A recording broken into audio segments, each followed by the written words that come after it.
The president has been reluctant to have a second summit until he felt there was reasonable progress being made in the preliminary discussions.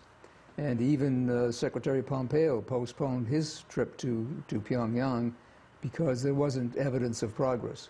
So I think I'm taking now as a hopeful sign the fact that they met today and that they have been having many back-level discussions, that they see potential progress being made at the summit.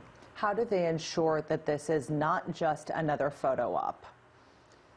That's what these other preliminary meetings are about. He met with Kim Yong-chol today, and presumably that's the kind of thing they talked about, that the president does not want just another photo op, and that he wants some tangible progress.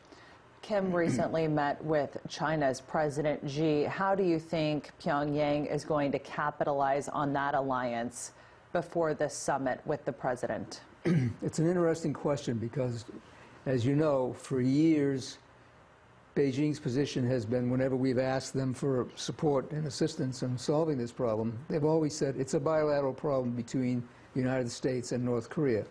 It's really not our problem.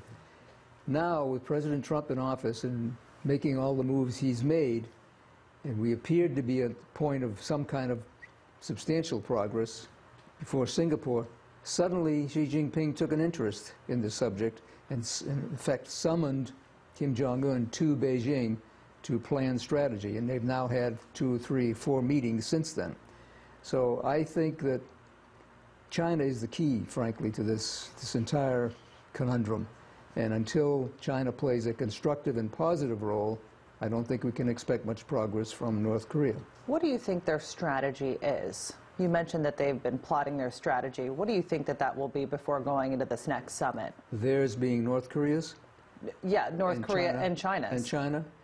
Keep in mind that for China, the North Korea crisis has been a strategic boon.